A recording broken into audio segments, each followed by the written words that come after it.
assister à cette année 80, qui fut une année assez exceptionnelle. D'une part parce qu'au mois de juin, nous sommes allés dans 4 villes différentes, en l'espace de 15 jours. Le 6 juin, nous avons commencé à Strasbourg. Nous sommes passés le 9 juin à Genève. Nous sommes y restés jusqu'au 14 juin. Du 13, le 14 et 15 juin, nous sommes allés à Nice. Et enfin, le 20 et 22 juin, donc, nous sommes passés à Tours. Ce qui fait que nous sommes restés en vadrouille, en quelque sorte, du 6 au 23 jusqu'au 31, c'est-à-dire 17 jours. Antoine de Francesco, il y avait Jacques d'Orsan, il y avait le fils de Baldo et Bertine,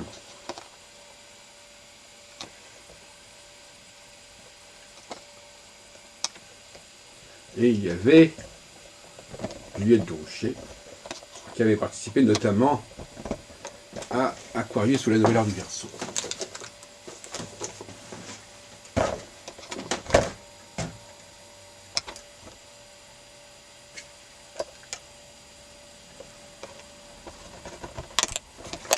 De la mythologie grecque, ainsi que les légendes grecques, qui sont l'expression de la destinée, plus particulièrement du monde blanc, c'est-à-dire le nôtre, celui qui nous intéresse. Car les traditions hindoues sont valables sur tous les hindous. Les traditions chinoises sont valables sur tous les Chinois. En quelque sorte, les mythologies sont des messages qui intéressent le peuple où elles sont nées. C'est l'œuvre d'initiés qui ont travaillé pour leur peuple, à eux, beaucoup plus que pour nous. Ce qui fait que ces mythologies, il ne faut pas partir, par exemple, des données de la mythologie hindoue pour définir notre destin et notre avenir, parce que ça ne nous regarde pas, ça regarde les hindous eux-mêmes. Nous avons nos messages propres.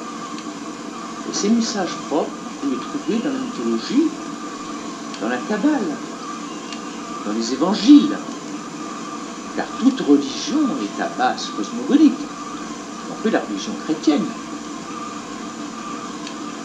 Et vous observez ce symbolisme astrologique jusque dans les églises.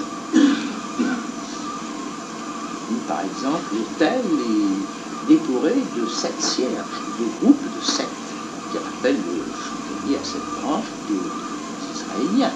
Ce sont les 7 planètes traditionnelles. Et les messages du Christ sont à base astrologique.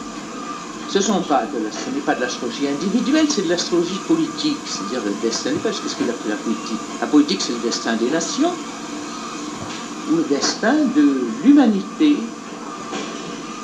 qui forme ces nations-là. Les nations chrétiennes donc doivent rechercher l'expression de leur destin, c'est-à-dire de leur politique, puisque la politique étymologiquement c'est l'art de gérer les peuples. Ce n'est pas la politique évidemment politicienne, c'est la grande politique, qui concerne la destinée des peuples. Et elle est exprimée dans la mythologie, Et vous verrez que les mythologies sont loin de se limiter aux aspects planétaires. Surtout la mythologie grecque. La mythologie grecque est l'expression de destin de l'humanité blanche, observe spécialement surtout les constellations.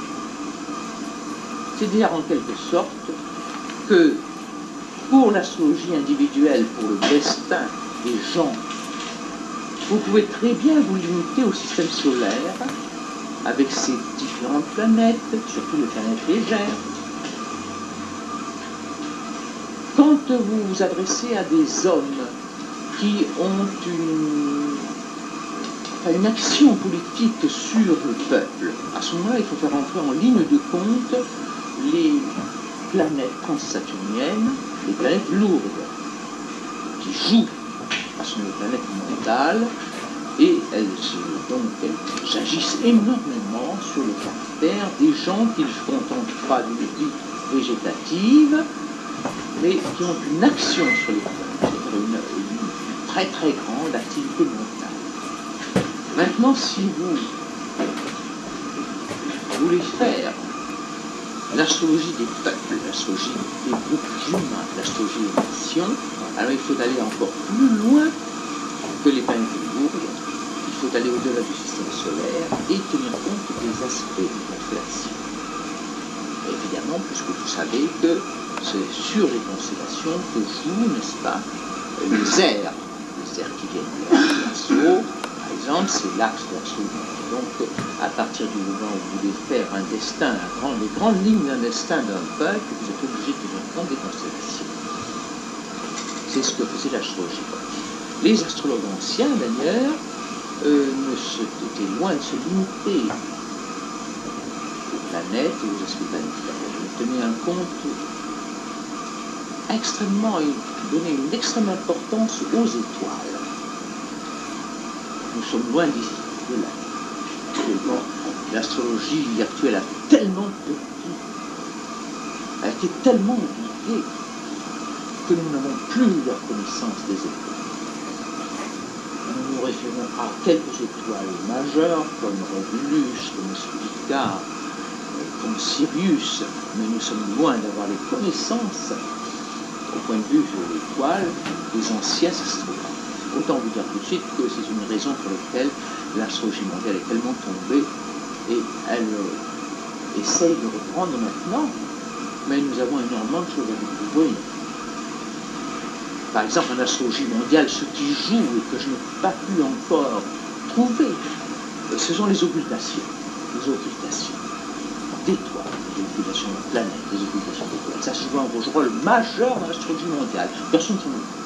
Effectivement, on a, au point de vue occultation, elles sont calculées année par année. Donc, j'ai les connaissances des occultations de cette année, mais je n'ai pas les connaissances des occultations de 81 ou de 82.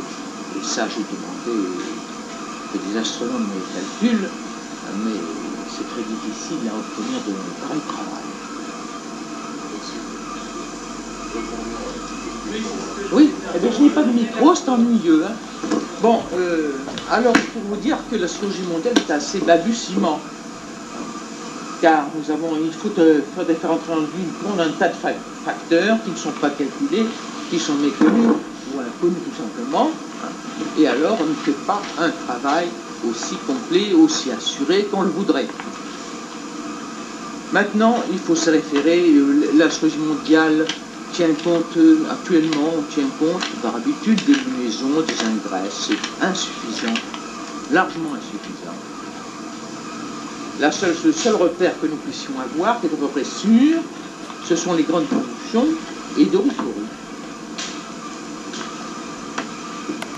Les siècles d'oriphorie sont très nombreux, ça signale que le siècle va être la période qui va connaître de très grands bouleversements. Et nous avons donc, j'ai donc repéré, et je suis à peu près la seule en France à l'avoir repéré depuis 5 ans, mais j'ai eu la joie quand même de savoir que les astronomes israéliens, les astrologues israéliens l'avaient aussi repéré. C'est la grande conjonction d'octobre 81. Alors il y a deux calculs de cette grande conjonction qui est une doriphorie. Il y a deux méthodes de calcul. Il y a d'abord à prendre la doriphorie à partir de la nouvelle lune qui a lieu le 28 septembre. Moi j'ai calculé pour Paris, évidemment, puisque Paris c'est le pays qui nous intéresse, en fait la France. Et puis alors j'ai calculé la doriphorie pour la période de conjonction du Soleil avec l'étoile Spica. Car l'étoile Spica est une étoile majeure. En fait, elle est nommée parfois Arista. C'est l'épi de la Vierge. Et tous ceux qui connaissent l'Évangile connaissent la parabole de l'épi et de l'ivraie.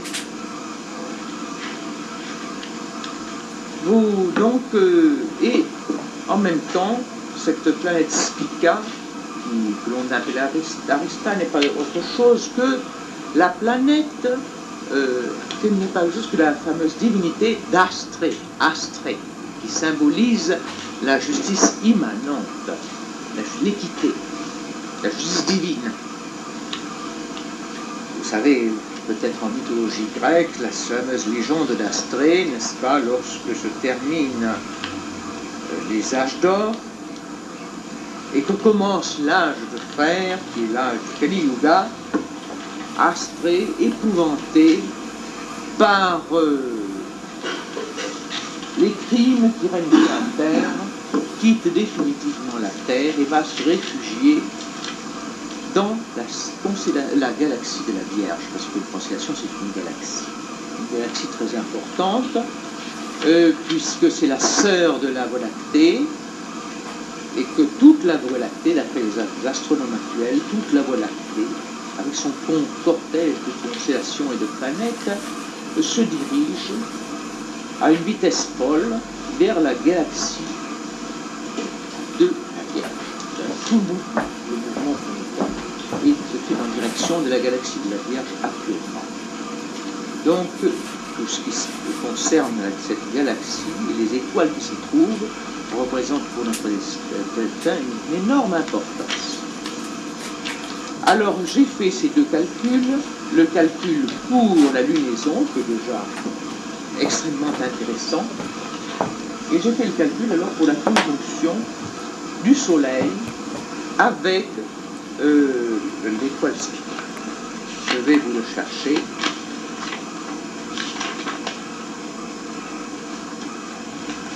Donc cette doriphorie est très importante car elle connaît la conjonction de 3 planètes lourdes majeures en astrologie mondiale, qui sont Pluton, Jupiter et Saturne.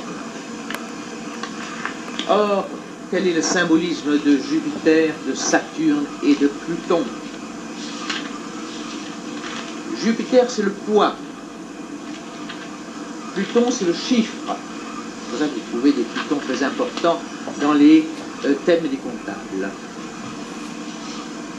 Ceux qui présentent la facture. Et vous avez Saturne, qui est symbolisé par la faux, celui qui divise, qui coupe. Et avec toute la gamme d'événements qui implique l'image astrale, il y a des gammes d'événements. Et c'est dans la gamme qu'on doit dire la gamme d'événements qu'on peut se produire. La gamme. C'est ça, c'est une gamme d'événements. Il faut définir la gamme d'événements qui sont susceptibles. Oui, maintenant, nous ne sommes pas une science exacte, mais la médecine est-elle une science exacte quand les savants ont découvert, ils ont toujours été outrageusement combattus. Pasteur a été combattu. Et tous les grands savants, tous les grands doctorants ont été combattus. Quand vous aviez l'Académie des sciences, vous pouvez, n'est-ce pas, que rien de plus lourd que l'air ne pouvait voler. Au moment de la découverte de l'invention. Toutes les sciences sont des sciences inexactes. Quant à la science elle-même, la science physique, elle avance en récusant les hypothèses antérieures. C'est d'erreur en erreur qu'elle avance. Car chaque nouvelle hypothèse affirme l'hypothèse de travail sur lequel on a vécu pendant une certaine période d'années. Et on passe à, quand on a épuisé toutes les possibilités de cette hypothèse de travail, on passe à une autre hypothèse de travail. C'est-à-dire que la science physique avance d'erreur en erreur. Bon, attendez. Et là, c'est l'astrologie. Pourquoi être plus sévère pour l'astrologie qu'on ne l'est pour la science physique ou médicale? La loi française vous interdit de radiographie. Bon, Attendez, je crois que Seulement, vous avez tous les grands hommes d'État. C'est ça. Vous avez tous les grands hommes d'État qui ont leurs astrologues, et aucun homme d'État, et ce n'est pas été seulement la Catherine de Médicis, mais tous les grands hommes d'État, y compris les actuels, ne vivent que conduits par leurs astrologues. On va voir. Attendez. C'est ceux-là même qui diront que l'astrologie c'est de la bêtise et qui veillent que ne se produisent dans les journaux que des astrologues très secondaires, de valeur très secondaire pour pas dire. Plus, Bon, alors écoutez. ce sont des gens qui ont leurs Bon, alors astrologues. Monsieur Scheuer de Luxembourg. Madame, vous avez tantôt dit la date d'un ainsi. Ah, ce sont les astrologues qui disent, israéliens qui disent ça. Regardez voir l'an 2006. Vous verrez que là, une évolution politique, sociale, qui se développera. Ah oui, On ne peut ça. pas dire que c'est une religion, mais c'est un développement social, équilibre dans l'Europe. Ah, ça, de toute façon, c'est une évolution qui commence à partir des années 80 et qui va se poursuivre jusqu'à son aboutissement qui peut être un phénomène tel que vous le dites. Mais c'est maintenant la période du Verseau est en chantier actuellement. Nous sommes en travail, si vous voulez dire, je dois se permettre cette expression-là. Et cette escalade que nous sommes en train d'aborder va aboutir à quelque chose, c'est certain, et ça peut être bien l'année 2006 qu'une autre, nous sommes dans une période de bouleversement qui va durer des décennies et des décennies. C'est ça, il n'y a pas de doute. L'année 82, j'en ai pas parlé, mais c'est l'année aux 7 éclipses qui correspondent aux 7 éclipses de 1917. Mais madame, je suis allé une des choses des rabbins de Jérusalem. Vous avez une très sérieuse. Oui, Figaro Magazine qui a interviewé les rabbins d'Israël, les différents rabbins d'Israël. Vous pouvez me consulter le Figaro Magazine de janvier. Et là, j'ai eu la surprise de voir ce rabbin astrologue qui, dans ses prévisions, correspondent absolument aux miennes. Alors que je suis la seule à dire ce que je dis en France.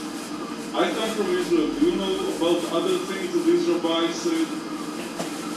Je ne comprends pas. Quelqu'un peut-il me traduire? Il faudrait expliquer un certain nombre de choses qui sont dites par les rabbins d'Israël. Eh bien, d'accord, mais Julien Laplace. Julien Laplace, moi, pratiquement, le terminé. But in Israel, nobody takes them seriously. Ah, ça, c'est une affaire d'opinion, hein. C'est Je ne suis que l'opinion, d'ailleurs c'est l'intervention de ravi Danny d'entendre, Herman, hein. qui est un astrologue israélien. Not opinion, experience, because we hear them all the time.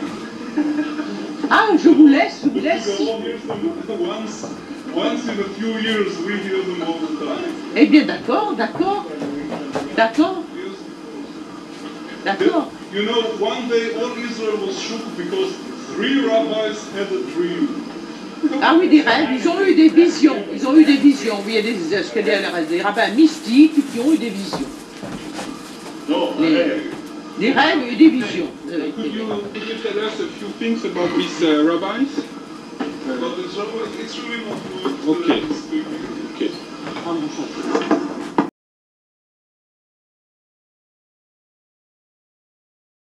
Alors, parmi les personnages hauts en couleur qui hantaient nos colloques, notamment celui de Strasbourg, André Leclerc, alias Adrio Carelli, d'origine russe, qui effectivement était spécialisé notamment dans des planètes très, très spéciales, très lointaines. En voilà quelques extraits. Voilà, alors donc, Monsieur André Leclerc, je voudrais vous le présenter brièvement. D'abord, il a un nom assez français, vous pourriez vous dire que c'est assez français pour un Italien. Mais alors, il a choisi un nom qui était l'anagramme de son nom. Il s'appelle Adriano Carelli. Et il a trouvé qu'en faisant bouger les lettres, ça donnait André Leclerc. Et il l'a fait par amour pour notre langue. C'est je remercie M. Alboron qui a été si gentil envers moi et je dois lui prier de ne pas donner une petite équivoque qui est absolument involontaire. Dans le programme, elle est écrit que je vais parler de l'histoire de l'archéologie mondiale. Non, je voulais dire, pardonnez-moi, si sans ma faute, la transmission des mots a provoqué une impression. Je voulais vous parler de l'histoire mondiale à la lumière de l'astrologie. L'histoire mondiale vis-à-vis à l'astrologie. L'astrologie vis-à-vis à l'histoire mondiale. Comment un astrologue explique, ou peut expliquer, ou peut essayer d'expliquer des événements mondiaux. Donc, puisque vous ne me connaissez pas encore, parce que les mots si gentils que M. Alboron a dit pour me présenter à vous, naturellement, ne suffisent pas à savoir ce que j'ai fait, quelle a été mon activité au sein du Centre italien d'astrologie, duquel je suis le président honoraire. Donc je vous dirais que dès la fin de la Deuxième Guerre mondiale, j'ai étudié profondément les textes anciens, les textes classiques qui parlent des 360 degrés du zodiaque. Et j'ai écrit un livre qui n'a rien d'original. C'est simplement la tentative de mettre d'accord les opinions presque toujours divergentes des textes classiques, en commençant par le médecin qui était professeur à l'université de Padoue, autant que Dante était encore adolescent.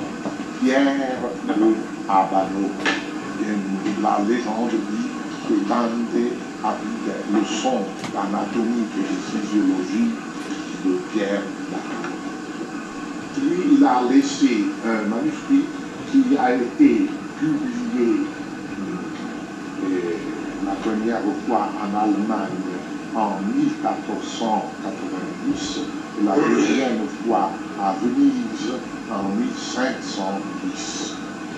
Puis il y a un autre ouvrage classique, l'ouvrage du rabbin Ben Ezra.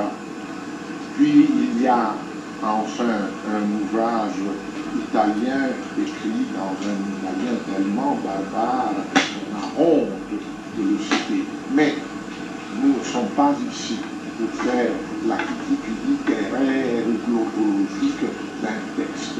Nous sommes ici pour savoir si ce texte écrit par un clairvoyant est-il valable ou bien ce texte dit des bêtises. L'italien qui a écrit ce texte s'appelait comme un nom de plume, s'appelait Volastera. Et certains auteurs disent que son vrai nom était Belloni et d'autres disent que son vrai nom était Minardi. Donc on ne sait pas même quel était le nom à l'état civil, quel était le nom de l'auteur de cette Volastera. Alors, il y a deux astrologues de langue anglo-saxonne, et l'anglais céphalial, et puis l'astrologue Benjamin, qui ont fait des travaux en partant de ce que la Volastera dit. Et chacun des deux auteurs modernes interprète les mots-clés que la Volastera donne pour chaque degré, et chacun de ces auteurs donne un symbole différent et une interprétation différente. Donc, je me trouvais devant 4 textes complètement différents et souvent en contraste entre eux. Alors, j'ai compris que le contraste était dû au fait que ces clairvoyants ont vu l'image astrale de chaque degré, et que par la méditation, je devais arriver à dépasser le monde astral et arriver au monde des archétypes. Ce que j'ai fait, et alors, souvent, j'ai réussi à comprendre pourquoi ces divergences et quelle était l'idée, la matrice de ces idées divergentes. Voilà pourquoi j'ai écrit mon livre. Je l'ai écrit seulement pour moi-même, pour pouvoir mieux interpréter les thèmes, les véroscopes que j'ai dirigés. Et puis j'ai eu l'idée que ce livre pouvait être publié. Et alors, j'ai écrit à la Fédération des astrologues américains. Mon frère, qui était professeur ensemble, a traduit en anglais archaïque parce que c'est moi qui ai voulu que la langue fût une langue légèrement archaïque. Et quand les Américains ont reçu ce texte, ils se sont repliés et ont demandé la permission de moderniser le texte. Et j'ai répondu comme ce fameux jésuite du XVIIe siècle. Aut sint ut sunt, aut non sint. Que la chose reste ainsi qu'elle est, ou bien que la chose disparaisse. Et alors, les Américains ont publié sans broncher. Puis, j'ai écrit d'autres choses, mais en Italie, je n'ai trouvé aucun auteur. J'aurais pu m'adresser à la Fédération américaine, mais mon frère était repassé, et alors il n'avait personne qui traduisit en anglais les travaux. Enfin, j'ai trouvé à Turin cette toute petite maison Capone qui a publié mon texte Astrologia Heretica, c'est-à-dire astrologie hérétique. Une astrologie qui va complètement contre les dogmes de l'astrologie officielle. En Italie, on est terriblement attaché à cette tradition qui remonte tout au plus au siècle passé, tandis que notre art a une tradition qui remonte aux Babyloniens, aux Assyriens, aux Sumères. Donc, une tradition qui a tout au moins 4000 ans. Et alors, au congrès de Naples, dans le septembre de l'année passée, j'ai tonné contre ces traditionalistes en disant-leur: dites-moi franchement, de quelle tradition parlez-vous? De la tradition qui a moins de 2 siècles, ou bien de la tradition qui a plus que 4000 ans? Tout le monde sait. Si vous parlez de la vraie tradition qui donne à notre art une noblesse de 4 milliers d'années, vous trouverez dans les textes cunéiformes qui ont été publiés par l'Institut biblique pour la cour avec réception,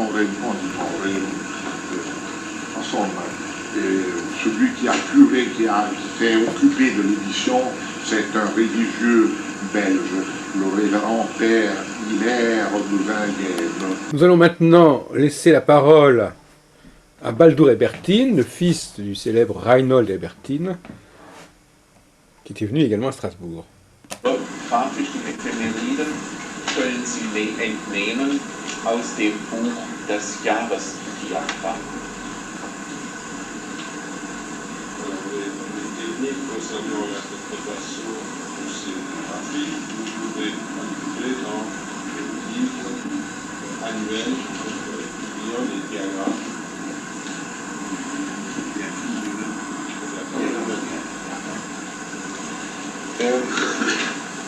Wir wären im September dieses Jahres in Stuttgart wieder eine Tagung haben. Diese Tagung nennt sich Arbeitstagung für kosmobiologische Forschung. Und wir werden auf dieser Tagung auch eine Einführung in die kosmobiologische Arbeit geben.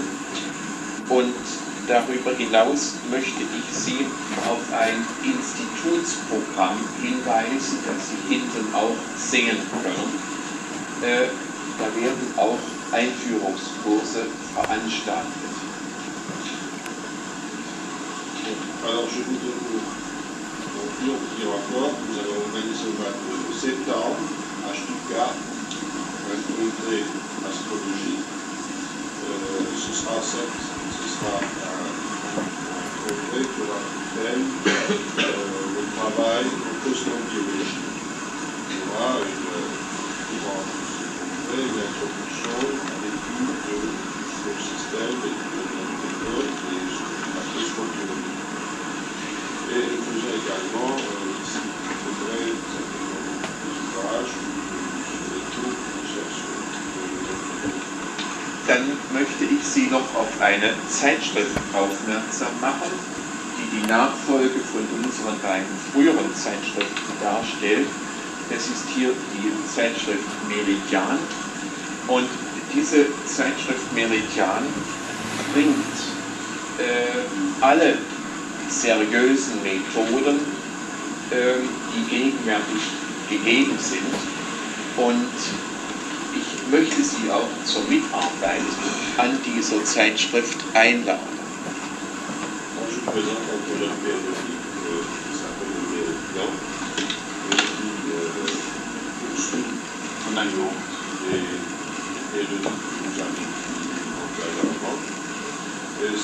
Cette périodique parle des méthodes actuelles et nous devons également nous amuser à collaborer à cette revue. C'est une revue qui est ouverte à toutes les théories astrologiques et pas seulement celles de l'école écartine. Alors, vous voulez préciser bien s'il vous plaît. Donc, le congrès d'abord, est-ce que vous avez une précision sur les dates? Ja, 17. bis 21. September.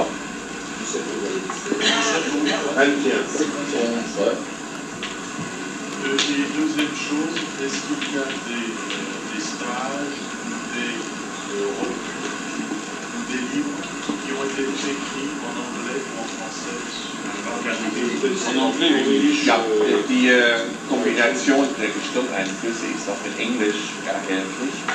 Eine französische Übersetzung liegt schon jahrelang bei uns, aber wir hatten noch nicht den Mut, dieses Buch in Französisch herauszubekommen. Aber ein Buch Mensch im All ist in Französisch erreichbar, nennt sich Traité d'Astrologie.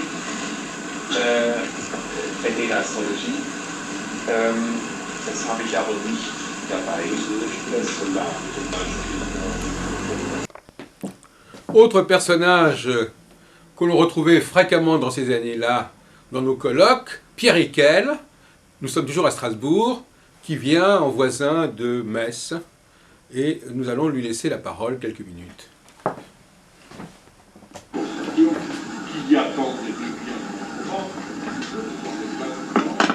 et bien à un moment donné, il met tout un groupe d'autres planètes ciblées, avec qui était activé le zodiaque en conjonction avec le reste, n'est-ce pas?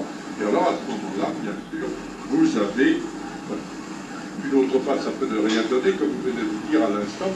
Dorson, mais là, on voit que ça a donné à fond, si on peut dire, parce que ce mouvement qui s'est déclenché dans l'Inde et qui s'est poursuivi en Afrique, et j'y étais à ce moment et je sais comment ça a fermenté, n'est-ce pas?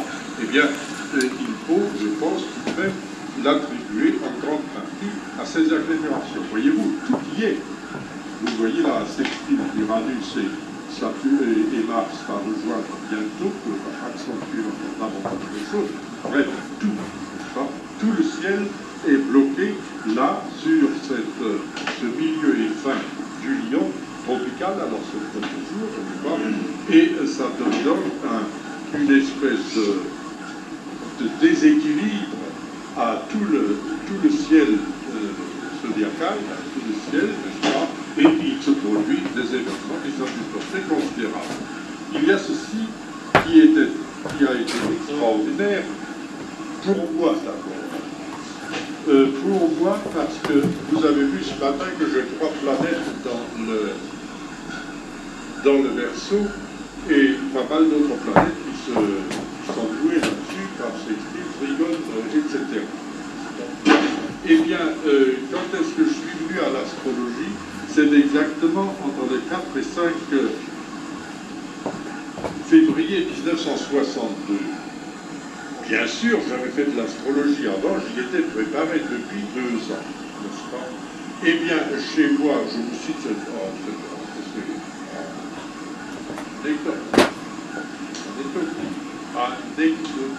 excusez-moi, cette histoire est compétitive. Eh bien, je m'étais donc, comme généralement, j'étais donc en promenade le matin, au lever du soleil. Au-dessus de chez moi, il y a une espèce de colline, une espèce de belvédère, où j'observais donc le soleil de février se lever. Et je pensais à mon astrologie, que je commençais à travailler à ce moment. Et au moment où ce soleil se lève, j'ai nettement l'impression, non pas que le soleil se lève, mais que moi, sur ma terre, je vais vers ce soleil. C'était très curieux. Vous voyez, je retiens ça comme un souvenir très précis. Tout d'un coup, moi, ancien marin, j'ai commencé à flageoler un peu sur les gens, comme si j'étais à bord d'un bateau. Je me sentais sur cette terre avancer vers le soleil. J'ai senti vraiment, ce matin-là, n'est-ce pas, que quelque chose se produisait d'assez extraordinaire. Vous pouvez en rire si vous voulez. En tout cas, depuis 62, j'en ai gardé le souvenir et je l'ai matérialisé un jour. Et je me dis, tiens, c'est assez curieux, c'est à ce moment-là vraiment que j'ai été saisi par la vérité astrologique. Tout simplement. Mais je me suis souvenu après que d'autres que moi ont été saisis par des choses beaucoup plus importantes pour eux. C'est à ce moment-là que c'est préparé, que se sont prises les décisions concernant la préparation du Concile œcuménique par Jean XXIII. Donc sur d'autres, sur moi, sur beaucoup de gens, ça peut agir. J'ai une autre carte qui montre comment Franco a été lancé dans la guerre d'Espagne, dans la guerre civile, n'est-ce pas? C'est tout à fait extraordinaire, c'est pas où je l'ai. Alors cette indépendance des colonies était annoncée par la conjonction Saturne-Jupiter, parce qu'en astrologie mondiale, je disais tout au début, on tient compte des conjonctions de planètes, et les anciens, au cours des siècles, tenaient beaucoup compte. Si nous parlons anciens, nous ne parlons pas des transsaturniennes qu'ils ignoraient. Oui. Nous tenions beaucoup compte de la conjonction Saturne-Jupiter. Or, la dernière, même jusqu'à ce jour, puisque la prochaine a lieu tout prochainement, mais elles ont donc lieu tous les prise de parole de la dernière conjonction Saturne-Jupiter s'est faite dans Capricorne, signe du pouvoir du gouvernement, ce qui annonçait le changement de gouvernement. Oui, on peut faire là une série de comment dirais-je, de prises d'échantillons. Hein, il y aurait un médecin, si vous voulez suivre l'évolution d'un maladie chez un patient, n'est-ce pas? Et alors, à un moment donné, tout ça se noue, et hop, il y a quelque chose qui se trouve. Vous en avez d'autres qui sont...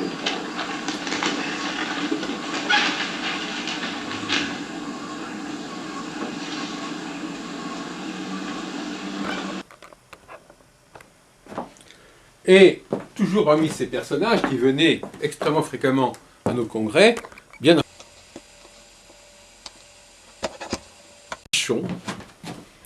qui souvent d'ailleurs s'occupait de conclure nos colloques. Donc nous allons maintenant laisser la parole à Jean-Charles Pichon, qui souvent avait comme responsabilité de conclure nos colloques. On commence commencer l'année en octobre, mais nous, Français, comme les anciens Romains, nous faisions partir l'année du 14 mars jusqu'au XVIe siècle. C'est Numa, au 7e siècle avant Jésus-Christ, 2160 ans après, à peu près, Charles IX, au XVIe siècle, qui ont décrété que l'année commencerait au début de janvier. C'est d'ailleurs ça qui donne l'origine du 1er avril, je crois. Oui, je pense que c'est une explication. Les gens attendaient l'ère nouvelle au 1er avril, enfin à la fin de mars. Et brusquement, lorsqu'on est arrivé à l'avril de l'ère précessionnelle, c'est-à-dire au XVIe siècle, on leur a dit oh, pas du tout, l'ère a déjà commencé depuis 4 siècles. Elle a commencé, vous n'en êtes pas aperçu, mais elle avait commencé au XIIe siècle pour maintenir. Oui, enfin, je vous explique ça. Et les gens ont été furieux. Alors le bon petit peuple, le poisson nous a joué ce tour-là, ce sera le jour du poisson, le 1er avril, et dès ce moment-là, on a vu apparaître le 1er avril en Espagne, notamment des sardines du 1er avril. On nous a joué, on s'est moqué. Pourquoi avait-on fait ça? Bien, c'était très simple, parce qu'au XVIe siècle, ça va être la grande œuvre du Concile de Trente. Le Concile de Trente n'a pas voulu qu'on puisse dire ce que les prophètes chrétiens avaient annoncé tout au long du Moyen-Âge. C'est-à-dire, à partir du XVIe siècle, nous aurons quitté le poisson, nous serons dans le Verseau, dans l'ère de la liberté, et nous allons commencer non plus à adorer un Dieu d'amour, mais à adorer l'Esprit. Non plus le Fils, mais l'Esprit. Et l'Église du XVIe siècle ne voulait pas qu'on dise ben voilà, c'est fini, on n'en parle plus, maintenant on va passer à une autre Église. Eh oui, il fallait donc. C'est ce qu'il aurait fallu. Oui, oui, mais ça, personne ne l'avait fait. Les Juifs non plus n'ont pas fait 2000 ans avant. Aucune Église ne le fait, ça. Les Juifs 2000 ans avant, qu'est-ce qu'ils avaient dit? Ils avaient dit, bon, peut-être on quitte le temps du bélier, mais on ne quitte pas le temps de Jéhovah qui est plus grand que le bélier. Et bon, la justice est finie, il va venir une sorte de miséricorde qui va adoucir la justice, mais ça sera le même Dieu. On ne change pas de Dieu, on ne peut pas changer de Dieu. Bon. Et au XVIe siècle, l'Église dit, bon, d'accord, on ne parlera plus du poisson, c'est fini, elle fait retirer les poissons de toutes les hymnes chrétiennes des premiers siècles, où elles abondent. Elle fait supprimer les poissons dans les cathédrales, sur les ponts baptismaux, etc. Elle fait supprimer des tas de textes et elle manipule des textes latins et grecs. C'est la grande imposture de la fin du XVIe. Mais elle dit en même temps, si vous voulez, il y a quelque chose de plus grand que... C'est d'ailleurs le langage qu'a tenu Jean-Paul II, n'est-ce pas, tout récemment. Le Christ est plus grand que Jésus, que l'ictus, que le poisson. Bon, il y a une poisson qui marchait sur les eaux, qui multipliait les poissons, qui donnait le poisson de nourriture, qui trouvait la diable pour payer le péage dans la gueule du poisson, le pêcheur d'hommes, etc. Il y a eu ce poisson-là, mais le Christ est plus grand que ce poisson-là. Il y a eu Jésus et puis il y a le Christ. Il y a le Christ qui, en somme, va faire le pont entre Jésus et l'Esprit. Et Jésus et l'Esprit sont tous les deux le Christ. Et à ce moment-là, il fallait donc que l'ère du Verseau ait déjà commencé au XIIe siècle, qu'on n'en parle plus, on est dans l'ère du Verseau, et le Dieu que nous, du Concile de Trente, nous prêchons aujourd'hui, c'est le Dieu du Verseau. Vous voulez que ce soit, et ça allait très loin, je vais vous le montrer très rapidement, on savait, les ésotéristes savaient que le Fils, le Messie, envoyé par l'arc, envoyé par le Sagittaire, le Messie, la flèche d'amour, la flèche d'Héros, envoyée par Héros, non plus le Sagittaire guerrier Arès, mais le Sagittaire d'amour Héros. Envoyé par la Sagittaire, il devait être le fils de la Vierge. Ça, on le savait 6 siècles avant l'avènement du Christ. Enfin, Isaïe savait déjà. Et il serait aussi le frère des hommes, il serait, si vous voulez, celui qu'annoncent les deux témoins, ou les deux gens, l'illustration gémélique dans le christianisme.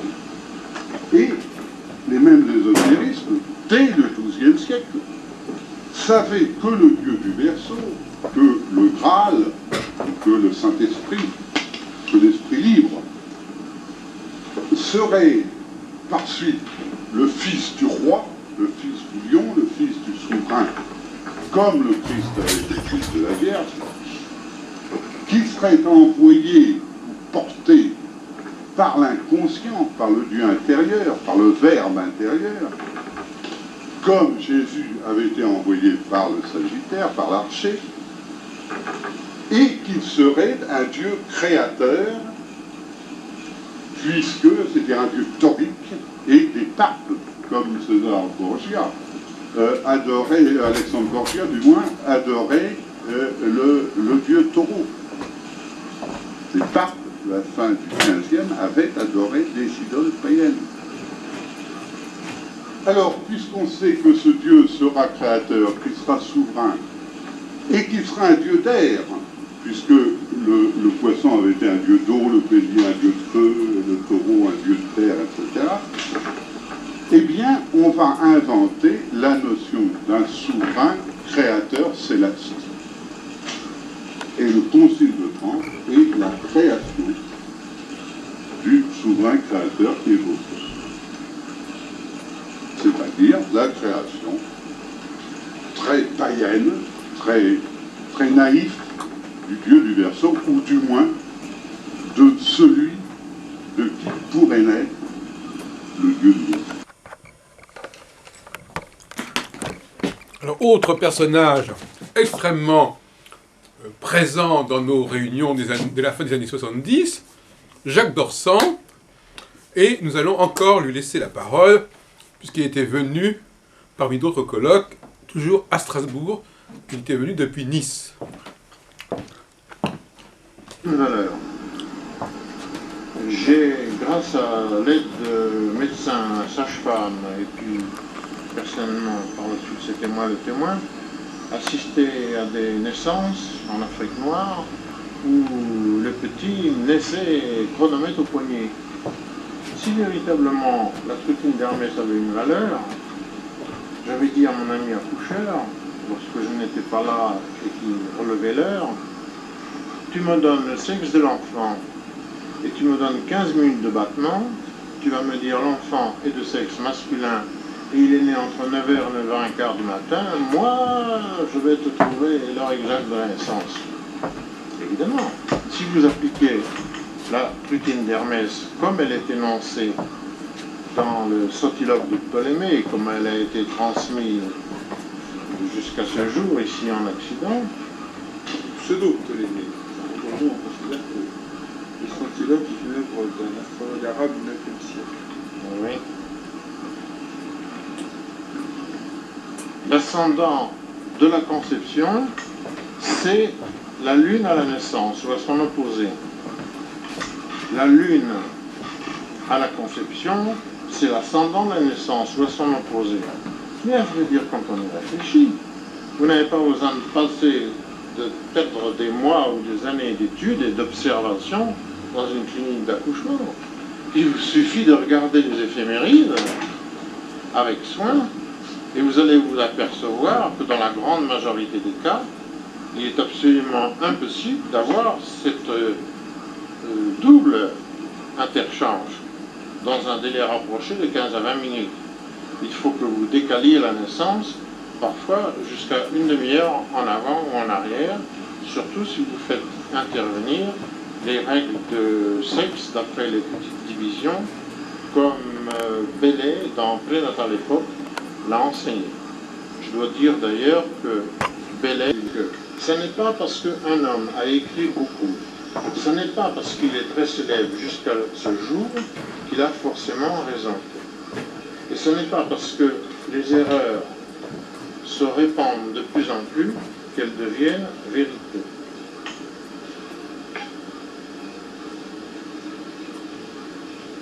Il y a d'ailleurs un Américain, il y a environ 2 ans, qui a écrit un livre en accusant, je n'ai pas connaissance que ce soit un astrologue, il est peut-être astronome seulement, si on peut dire. Mais je veux dire que les questions que je soulève ici n'ont pas été soulevées par l'auteur, mais il accuse Ptolémée de diverses graves erreurs, pour ne pas dire plus. Et je crois qu'il l'accuse en diffamation, ou des choses comme ça. Enfin, ça ne manque pas du mot.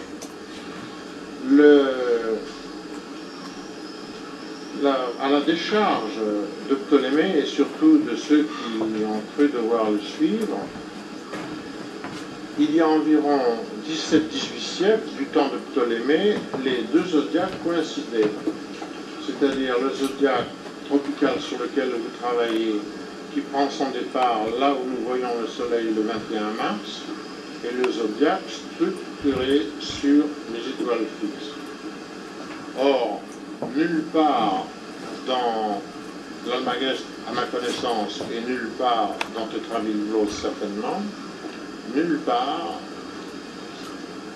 Ptolémée avertit ses élèves qu'actuellement, au deuxième siècle de notre ère, les deux zodiaques coïncident et que par conséquent, il faudra tenir compte d'un décalage dans les dizaines d'années, dans les générations qui suivent. Un décalage de 1 degré en 72 ans, c'est 3 fois rien pour la vie d'un homme. Surtout lorsque la vie était plus courte dans ce temps-là. À vrai dire, ça ne fait jamais que 10 degrés en 720 ans.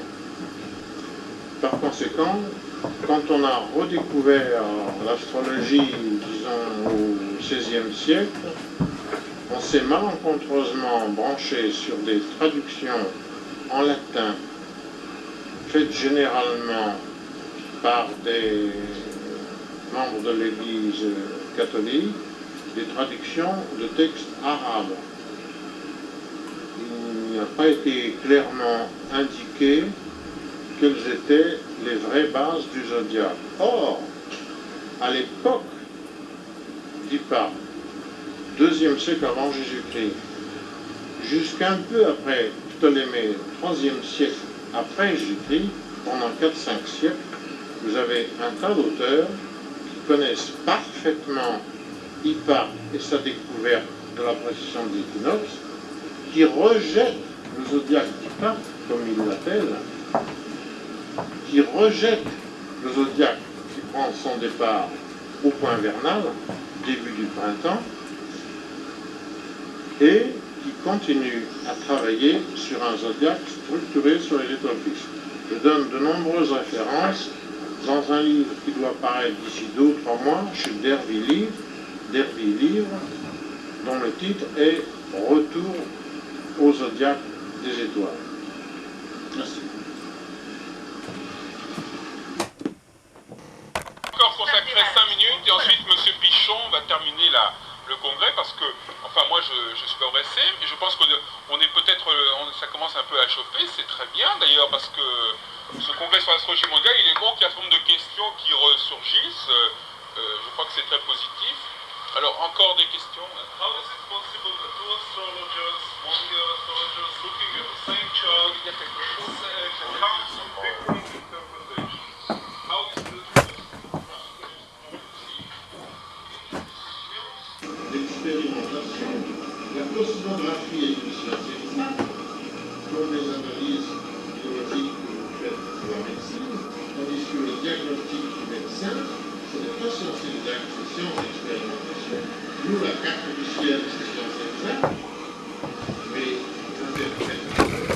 si elle est différente entre deux astrologues, et si l'un a raison et l'autre a tort, ou si les deux ont tort, puisque là, then we cannot base our planning for the future on astrology because it's running like wrong interpretation. Les astrologues ne doivent pas avoir la prétention de prédire l'avenir. De toute façon, la loi, What are your prétentions? Nous pouvons avoir la prétention de chercher à analyser et prédire un climat astral. almost twice. À partir de quel moment telle éclipse va jouer, combien de temps elle va jouer et en quel lieu elle va jouer.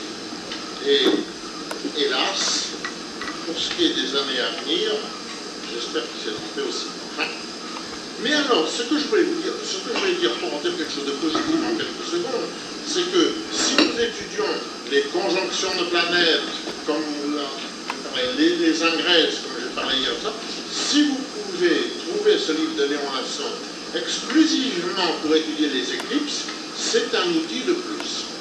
C'est un outil de plus. Mais dans l'ensemble, son bouquin, malgré l'interprétation qu'il en a faite, nous donne quelque chose. C'est un élément de travail. Oui, d'ailleurs, je crois que le problème en astrologie, c'est que c'est un peu comme une voiture. Il suffit qu'il y ait un truc qui ne marche pas pour que la voiture ne fonctionne pas. Il suffit d'un boulon qui... Donc finalement, une théorie peut être très intéressante, et puis il peut y avoir un hic quelque part, et qui fait que ça dégénère complètement. Ça ne veut pas dire qu'effectivement, il n'y ait pas des éléments positifs dans une théorie.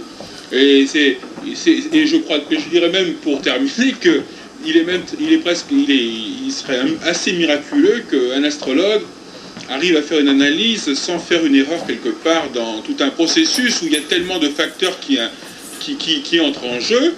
Et il peut souvent, comme je le disais je crois hier, il peut y avoir le pire et le meilleur dans un même texte, c'est-à-dire les choses les plus sûres, les plus assurées, les plus exactes, mélangées avec les hypothèses, des suppositions, etc. Oui. Surtout quand vous parlez de quelle forme ça va prendre. Je crois que le traquenard pour l'astrologie, c'est de vouloir prédire les formes. Pour terminer la présentation du colloque de Strasbourg de 1980, nous allons présenter quelqu'un qui était venu spécialement de Bruxelles pour nous rejoindre, Louis Aurix, alias Capella, Spica Capella, avec sa femme Henriette Michaud. Et donc, il est considéré comme un des pionniers en astrologie mondiale, puisque son livre que nous avons là, le traité pratique d'astrologie mondiale, est paru en 1941 à Nice. Voilà. Donc au lendemain de l'invasion, la Blitzkrieg allemande. Donc c'est un Belge qui s'était réfugié sur la Côte d'Azur, qui à l'époque n'était pas encore dominé par les Allemands, mais qui était par contre sous le contrôle italien, je crois. Voilà, donc cette intervention de Louis Aurix vient compléter les interventions que nous avons déjà enregistrées et reprises de toutes les personnes qui étaient intervenues à Strasbourg. « 36, 37, 38, 39. Je suis entré en conflit avec M. Brahy et je me suis séparé, j'ai créé avec son agrément et son appui même les soirées astrologiques.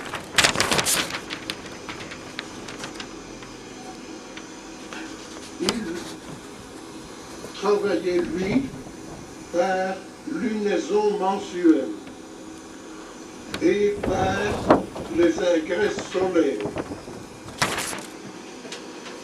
Et j'estimais que par cette méthode, on n'avait que des photographies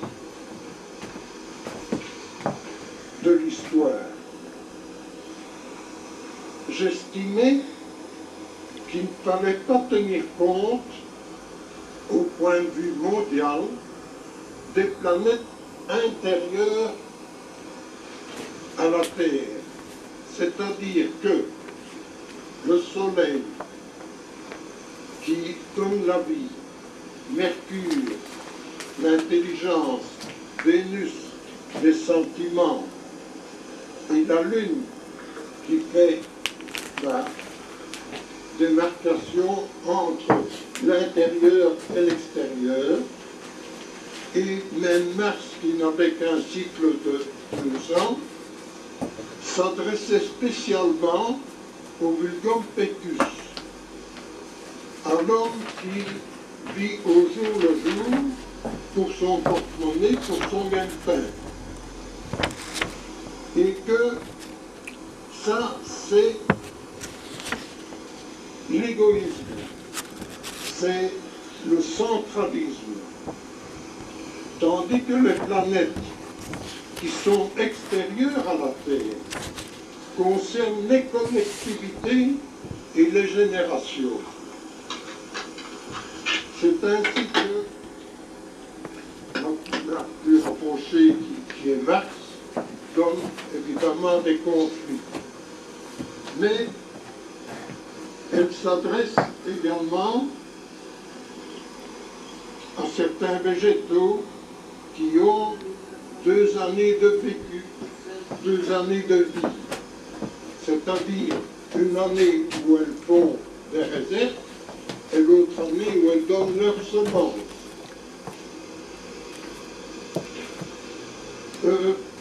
Mars est à la fois maléfique et bénéfique, comme toutes les planètes. Toutes les planètes ont un sens maléfique et bénéfique, suivant la nature, suivant les aspects qu'elle reçoit. Mars donne les pionniers, ceux qui vont de l'avant, mais il peut donner également le guerrier. La planète Jupiter, qui suit, gouverne les lois, la finance, mais la finance va dans le sens de la spéculation, parce que la spéculation, donc, là, il faut faire entrer les planètes intérieures